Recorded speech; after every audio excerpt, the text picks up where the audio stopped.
Hello, everybody, and welcome to the GearyCast on Sports Direct Radio and as part of the Sports Social Podcast Network.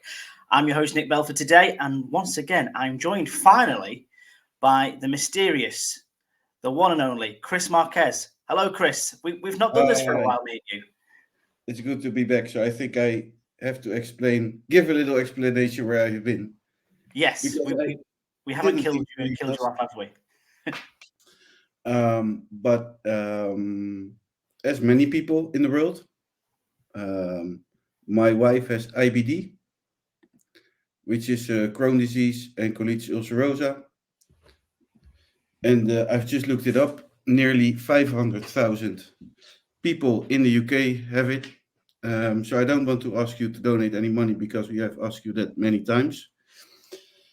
But it's an inflammatory disease, and my wife has been very sick for the past 6-7 weeks, and that makes it hard for everyone, for me, for the wife especially, for the kid, for the household. So it's a horrible disease. If you know anyone in your friends, family who have it, just give them a call. And tell them you're there for them whenever they need it, because it's a horrible disease. No, yeah, some experience of it myself. It is not a very nice disease to have, or a chronic illness, I suppose, as well, they could call it. But hopefully she's feeling okay today. Hopefully you're feeling okay as well, because like I say, the stresses on the family aren't always easy either. Have you been enjoying watching Malaga in this time, Chris? Obviously, not at all. Not at all. No. Last weekend against Athletic B, a bit of a boring one, wasn't it? It was a horrible match to watch. Yes, I think if you're playing like that against the last one on the table, you are not doing very well. And we're nearing the end of the league. And if this is the way you go into playoffs, then you're not going to make it in playoffs. Well, it is looking it was looking great, not looking so great now. And one of the teams that are coming to La Rosaleda this weekend are one of those teams which have an outside chance, let's say, Chris, of getting into the playoffs. But more importantly, like you say, it needs to be a better version of football. And we sat on the YouTube and had to watch it, and it just didn't feel good against a B team. So hopefully we bounce back this weekend. But as usual, if you are still catching up with the concept of these episodes, we've now split the podcast into a review and a preview. This is your Friday preview. We also like to bring you all the latest news from La Rosaleda as well. So first things first, there's not actually that much news, so it shouldn't take us too long. The big one, I suppose, this week, Chris, is this focus on the youth of Malaga, the future of Malaga. And firstly, we've got 2 new players signing deals. Chupete signing a new deal. I can't say I know too much about him, apart from he seems to have a decent scoring record in Atletico Malagueño. But also, more importantly, a young Irishman called Aaron Ochoa-Maloney, who has also signed a new deal. How important is it that Malaga tie these players down to long-term contracts? I think it's important to keep giving contracts to youth players, professional contracts. At the other hand, we like Ochoa-Maloney, but the future is still very undoubtful about him, if you ask me. And not about him, about every player of his age. He's just turned 17 as well, so celebrated his birthday this week, I believe, which is a nice present to get a brand new contract and maybe a little pay rise potentially. I heard about 1,000 times like players being called the new Messi or the new Ronaldo or the new this or the new that, and then they have a good debut. The matches after it are very well as well, but you always have that pullback where I don't know why. It's a thing in football with young players. And how he recovers from that. We saw it with Justin Kluivert, Juanpi. There are a lot of players who have this syndrome of having great potential, great debuts, great first season, and afterwards they go into a dip. Yeah, and we could possibly say about a few of the players that moved on to pastures new last season. Your Alex Calvo's, your Christians of this world. Aaron Ochoa Maloney seems to have a good head on him. He's in a good place to nurture that talent as well. Really, like you say, not playing B team football. He's getting first team, first hand experience, playing against proper football teams. The other chap, Chupete, I can't say I know loads about him. Chris, do you? I don't know either. No, but for them to sign on to a longer contract, there must be something that the club's seen him longer term, maybe as a future prospect for the first team, or sometimes, unfortunately, the way the world goes is Let's you say get from every team or from every youth team, 3 or 4 make it really to professional football and sign a contract. Because yeah. most of them don't even make it to professional football. Well, we've not really seen anything of him. I think he was on the bench for the match So against Baracaldo, wasn't he? yeah, so if he is one of the ones who signed the contract, I think he's one of the better ones this season. But then you have to ask yourself, how high is the quality this season? This is We very don't true. know. It could be a second coming of Lauren Zuniga, maybe, because, like you say, you are right. They can have great seasons in the youth team, and then once they get into the first team, they tend not to live up to the hype potentially. But hopefully these two do that. Furthermore, the club is starting to turn its attention back onto the grassroots football scene of the Costa del Sol. There's been a successful meeting with a various amounts of grassroots football clubs along the coastline, essentially trying to build links and deals and a foundation to give a pathway to the local teams to get into professional club, into the academy at Malaga, which we know, is a really thriving academy who's produced some fantastic players over the years. We've But spoke many times, Chris, about the also, importance of a lot keeping. of talent that walked away Well, to other that's professional clubs. Yeah, definitely. That's the big problem, isn't it? That we've seen the likes of Isco, for example, go to Valencia rather than straight into the Malaga setup. So is this a way that Malaga's trying to ensure their future a little bit by getting the first refusal on some of these players? I think so, but you have to ask yourself, like, it's never too late. But is this too late? Because this should have happened like 20 years ago.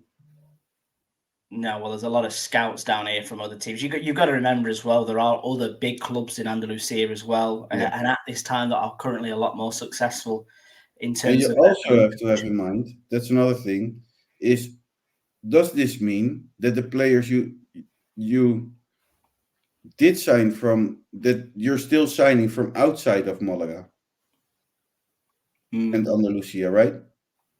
So you need both. You've got to have a good network, and there's obviously other rumours of them setting up another club in Morocco, specifically for Yeah. players from outside of Spain, for example. With Loren Juarez, he seems to have a lot of connections to northern Spain, specifically the Basque Country. So there's a lot going through I'm there. not really for starting new clubs in other countries. It doesn't matter which country it is. No, it seems strange that Malaga are potentially the subject of being a feeder club in the future or part of a wider football family, but then setting up their own teams in different countries. It's a bit murky, isn't it? I think it costs money. You don't have like any insight of what's happening there. People could take away money from the club easily. It's it's different. It's not Malaga. You cannot build another Malaga in. So everything is off for me Hmm. in But that it sense. seems to be working to some extent. Like we say, we've spoken about Aaron Ochoa Maloney and the success he's had in the first team this season. Let's not forget that against Atleti B, we had an entire forward line. Roberto, Kevin, Danny Yeah, Lorenzo, and David but LaRubia. that's not players like players coming from another Malaga team from another country. That's Yeah. what I mean. I don't really see the need of having a Malaga Club de Football club in Morocco or in Germany or That's what I think, at least. Yeah, we seem to be doing quite well with the youth players. Like I say, we've got a lot of success on the pitch. Moving away from Malaga, Antonito and Isa Marino have been called up to the Spanish under-18s as well. So again, Malaga having representation at the international level that other clubs in Spain aren't getting at the moment. We've not seen much of these two boys at La Rosaleda as of late, but again, good for their confidence that they're being picked up for the national side as well, aren't they? Yeah, that's good. It's always good to be called up. It's an experience and it's an honor as well. And you Yeah, learn from the other players because they play for a club in third division and they're surrounded by kids from Real Madrid, Barcelona, Atletico Madrid. and I think that's ultimately it. It shows the strength that the Malaga academy does have in that. You know, the fact that I think that they're the only team outside of the top flight that have representation in this under 18s team. So, yeah, good for Malaga. Good for Malaga. Just moving away from youth players in youth football, because we've spoken about them a lot. The Malaga Foundation made a very important announcement today. Chris, I'm sure you would have heard there are a lot of financial difficulties and struggles over at Vélez Malaga at the moment. Players not being paid. They're not even having food on match days.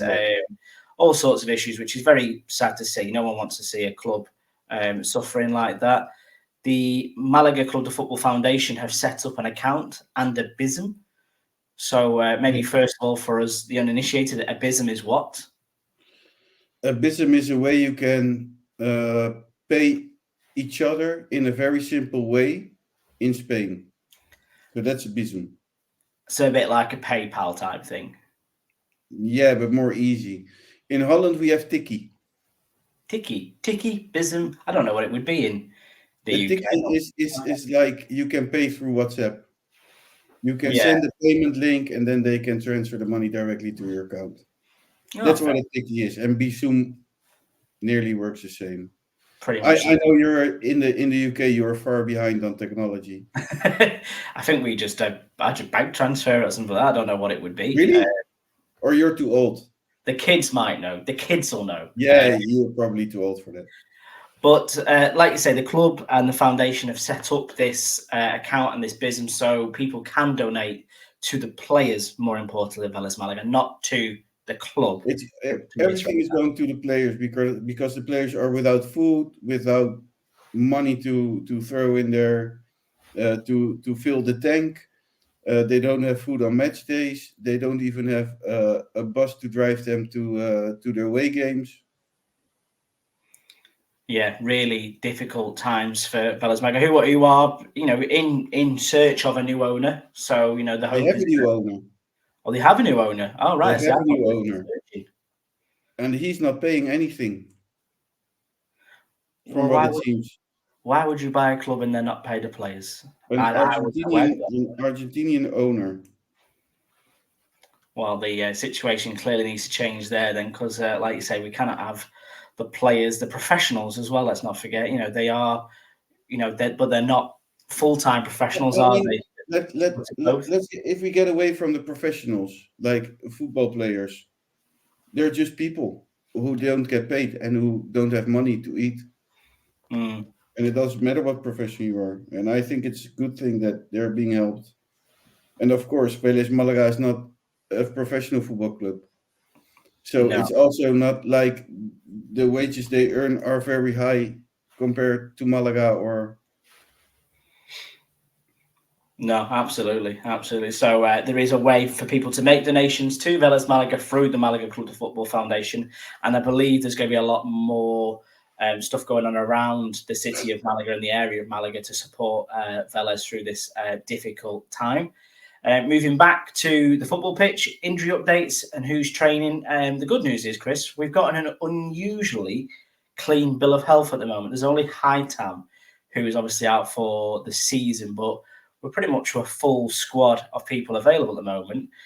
That's really good for us going into the last 5 games and potentially the playoffs of the season, isn't it? It also says a lot about the quality of our training or perhaps our preparation stuff.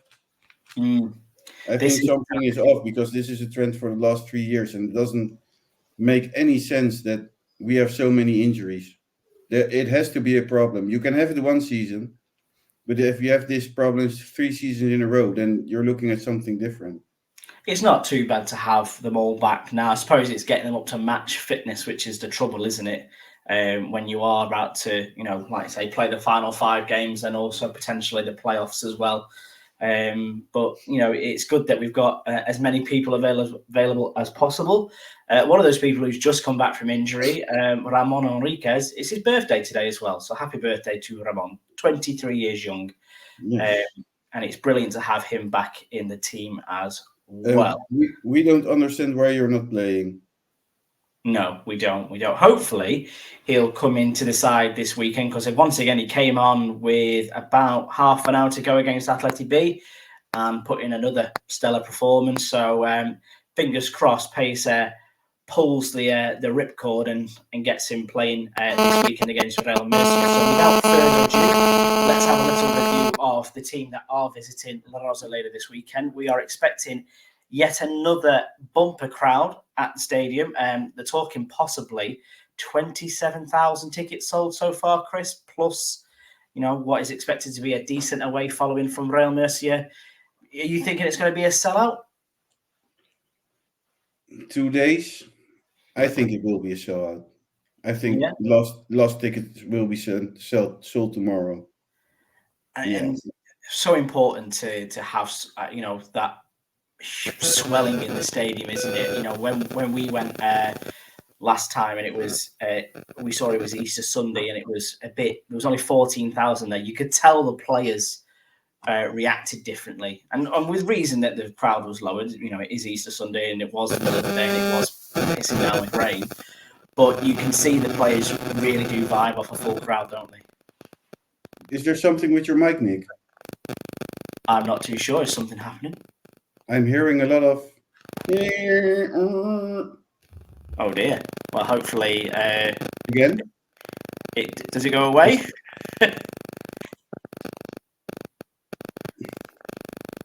We shall see. We'll persevere anyway, maybe. And hopefully it doesn't come through on the recording. Otherwise, we might have to do it all over again. No. Strangely. It's away. The sound is away. It's all gone. That's it's good. Still. Probably some plane up in the air or something messing with it all.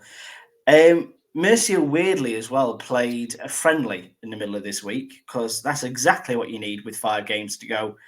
Another football game. They hosted Johor FC, a Malaysian club, in the middle of this week and got spanked 3-0, Chris.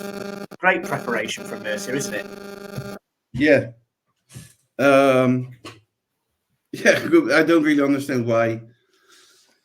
But probably because they could play the match or the team was in the area doing I don't know what, because it doesn't make sense at all to have a trainings match at this time of the season.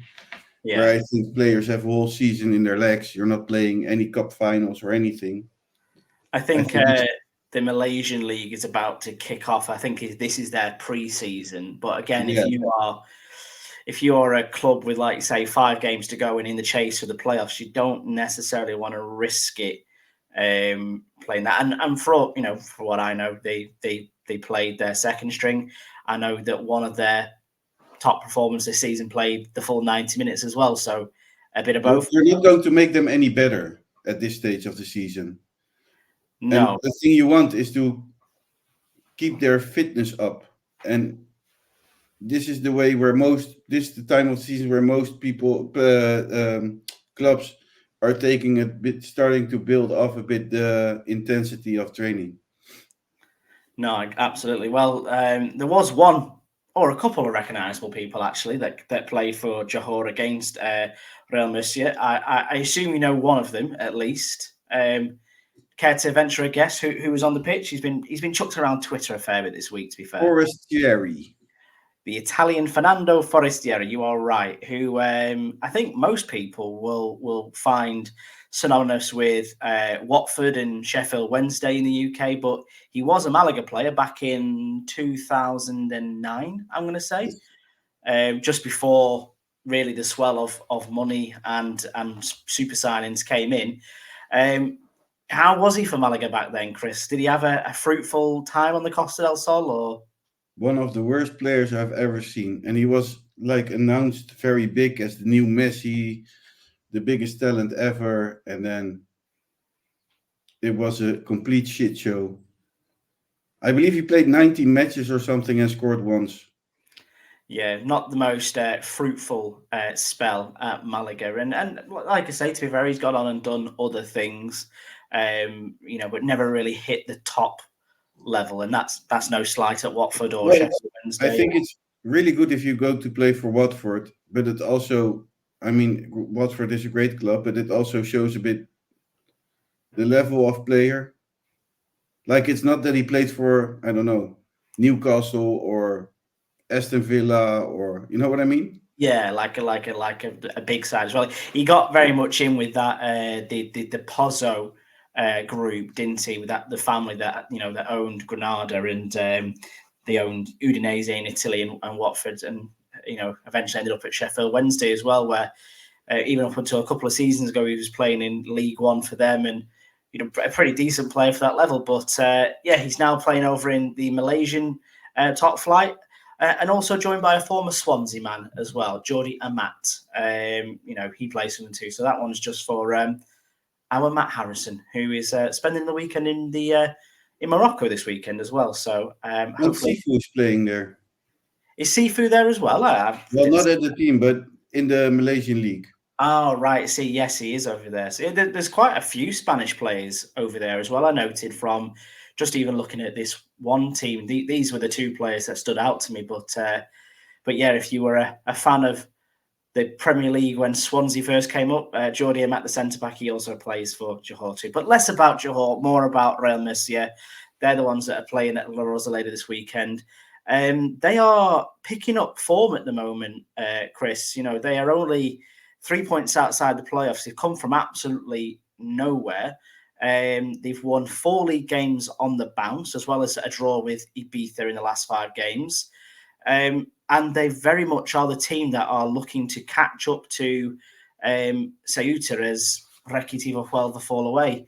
So they'll be coming to Malaga with the tails up, won't they? Thinking if we can get a result here, we're very much in the race for the playoffs. Yes, because they were doing very poorly in the start of the season when we played them in the first half of the season away. It was our biggest win this season. Yes. 4-0. 4-1, I think it was, wasn't it? Oh, 4-1. And it was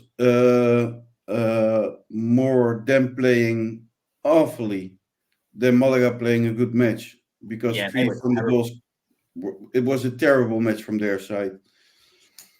And that's why Malaga won with such a big numbers. But yeah, they are they're making a comeback.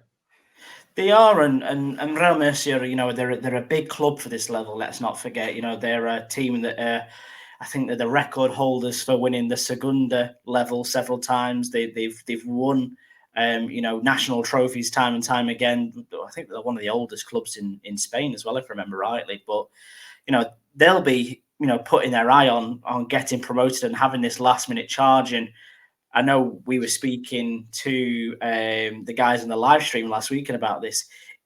No matter what country you're in, it's always the team that sneaks into that last playoff spot, which is the most dangerous, because they're usually the ones that are in form. And you kind of alluded to before that Malaga are in the playoffs and they're pretty much almost there. I think they only need 10 points out of the last 5 games to secure a playoff spot. But they haven't got the same momentum as some of the teams like Ceuta, like Murcia that are coming into it. So, should we be wary of Murcia this weekend coming to La Rosaleda? Are they out for revenge? Yes and no. This is also the reason why I hate playoffs, and I don't think a playoff system is fair or good for football. I can kind of agree with that. I think it keeps it interesting from a Blackpool fan perspective. Certainly, I love the playoffs because we are very good at the playoffs. But it really doesn't make any sense, because I think if you become second at at the end of the season on the table, that's how I see it. You were second best, so you have the most right to go up. That's not Malaga. Now Malaga gets a chance. Of course, that's good for Malaga, but I Hmm. don't think it's really fair that this system. I was going to say that wouldn't really do us any favors, would it? Because as No, it stands, it would be Castellon and Cordoba that would go up. But but like it you would have say, done us a favor 4 seasons ago when Malaga ended up second and Real Mallorca did go up to Primera División. yeah, it can be. It's a proper lottery, and as I said before, the teams that usually end up finishing fifth tend to be the ones that or sixth that tend to be the ones that go up as well. So, but yeah, it is Murcia. They are in form, like I say, those 4 wins in the last 5 games. They do find goals hard to come by, though. To be fair, they've got one player, Jose Carrillo, who's got 8 goals, but then everything around that, it's just 1-0 wins here, 2-1 wins there. They're a very attritional team by the sounds of things. Do you know who else they have in their side that I alluded to before? A former Real Madrid man. No. The one and only Pedro Leon now plays for Real Murcia. I think he's Oh been yeah, there. he signed for them. Yeah, so he's again an aging Pedro Leon, but nonetheless, he seems to be one of their top performers this season. Has played some of the most football for their team, and then outside of that, there's not really a lot of other people that I would describe as dangerous. As for ourselves, Chris, just looking back as to what we expect to do, Pellicer has done his press conference this week, and he has reiterated in this press conference, and here's this for something new. He said, queremos seguir reafirmándonos y peleando para llegar lo mejor posible en los 5 últimos partidos, which basically means he wants Nonsense. Malaga to keep on going, fighting for the best and doing everything they can in the last 5 games. Do you think he's got something there, or? I think it's nonsense, and I think he should look his words up better, choose his words better, Mm-hmm. because the story of the players gave everything this week, but unluckily we didn't get the result. That story gets a bit boring. Yeah, he said it a lot this season as well, Antti. Personally, from my perspective, I wish he would say something easier in Spanish as well, because that was Yeah, quite a tongue no, twister, to say the I least. think his words. I think everything he says shows us why we're not in the first position. Do you think he's a bit of an apologist when he does these press conferences? Yeah, and then last week, not this week, but the week before, he said something like, "Yes, but we never marked a real a real mark where we want to end this season," and he was, I don't know, defending the situation was in, and there was no real goal for this season. And then I think, if you are the coach of Malaga and 20,000 people are in the stands every week and thousands are traveling every match away with you, Yeah. you cannot say we don't have a goal or our goal is not promotion. You want to be vammed up, And don't you? you cannot say after a press conference the boys gave their all, but there was nothing more to do. They tried it all, they did their best. That's not the right answer, is it? Well, maybe the other thing he said here then as well, because maybe it's an apologist, or maybe it's him just being realistic, but he also says he wants to get the maximum number of points possible in the last 5 games to guarantee the playoffs. Whereas in theory, mathematically, Malaga can still win the league. So you want to be saying, actually, I want to get the maximum number of points possible, because there is a Yeah. chance that Cordoba, Ibiza, Castellon could all slip up and we could sneak in there. But again, There's the fact no winning that leader in him. And he's always after the last 2 press conferences, it was all, we tried it all, we did our best, but it is what it is. Like, it's not okay. You have to give your Malaga Club the football for God's sake. Well, hopefully, The only thing that counts is promotion. well, that's where they want to be. They want to be back in Segunda, don't they? Back in the La Liga setup and things like that. And And like I then said, I if see you get the maximum number of the points, substitutes he make and the things he does on the pitch. I just have no words for it. And then also a thing he always says is like how great Musa is in training. and then doesn't play him or And plays then him. doesn't play him. And he says it every week, every week I'm listening, like Musa is so great, and oh yeah, and Musa really deserves to be on the pitch. You don't play him. No, exactly. But he could get his chance this weekend. Maybe Pace could look at how he did perform against Atleti Binca and bring him into the fold. I don't envisage a lot of changes, Chris, to the starting 11 that Pace is going to go with against Murcia. Maybe he would bring in David Ferrero, who he rested in the last game. But Ramon to start. What do you think Pace is going to go with for this game? I don't think Ramon is going to start.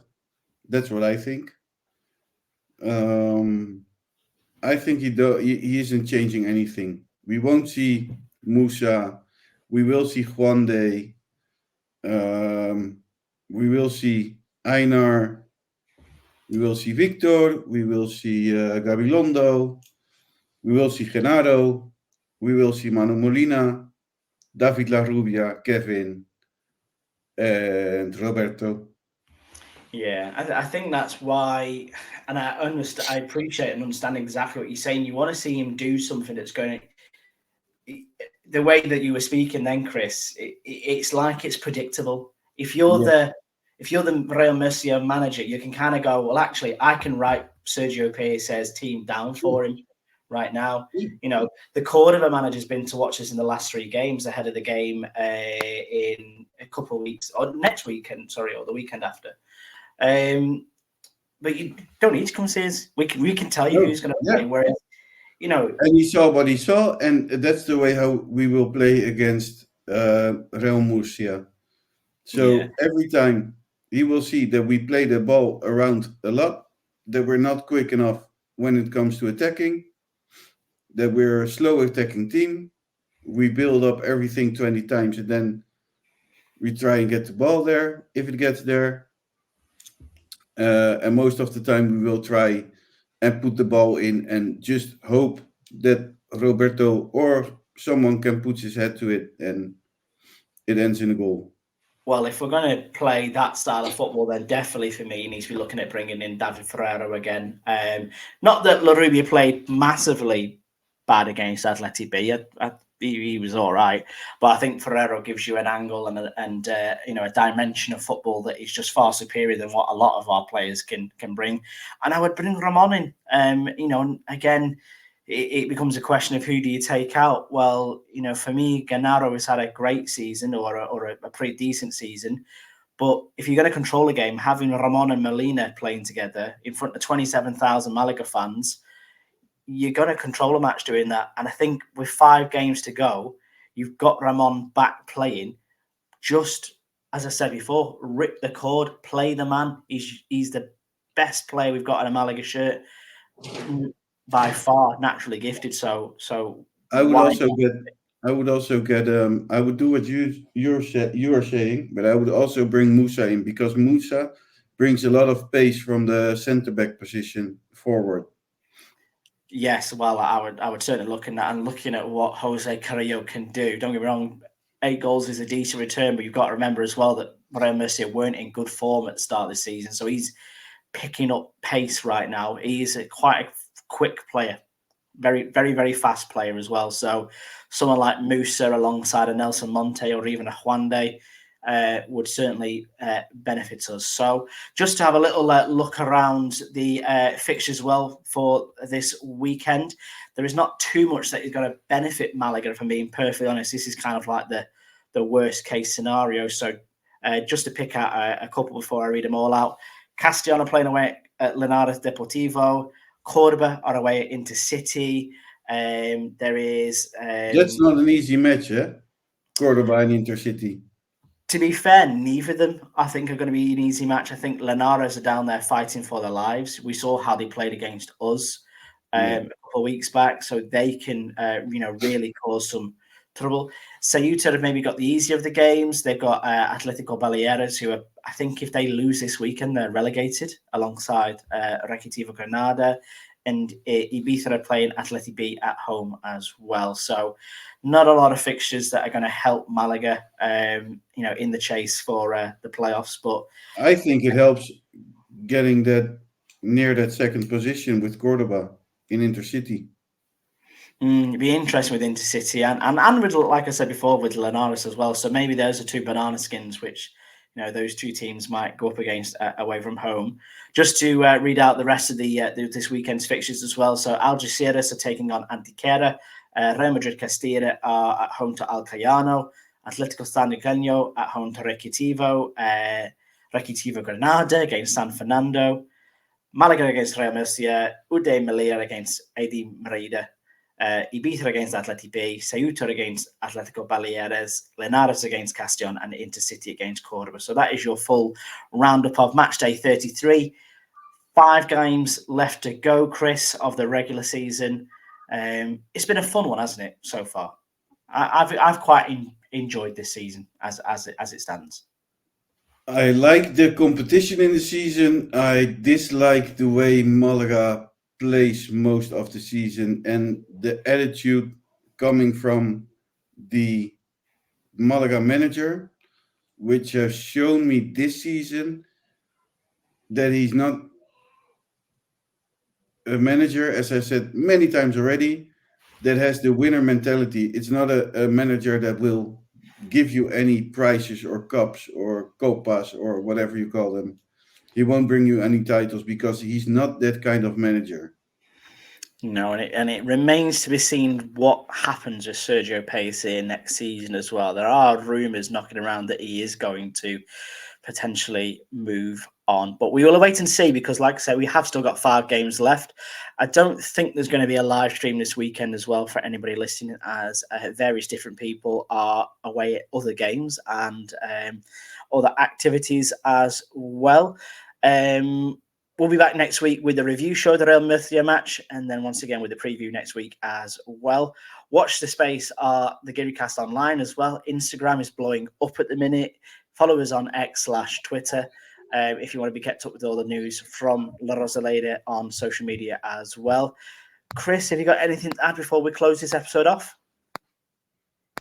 Don't forget to subscribe on YouTube, which is very important to keep us growing on YouTube as well. Yes, definitely. And there's loads. There's a huge back catalogue of episodes and special Vamos and Matchday game episodes that Chris does on there as well. So dive in and enjoy. Chris, thank you very much for joining me. It is lovely to see you again. I know it's not been easy the last couple of months, but I hope you and the family are all right. I see you all soon. Vamos, Malaga. So you shall. And thank you very much for you guys listening at home as well. Without you, we wouldn't have anyone else to talk to about Malaga Club de Football. So hopefully another 3 points at La Rosaleda this weekend. Malaga still in the hunt for a promotion place. Let's see what happens. And we'll see you again soon. Vamos, Malaga.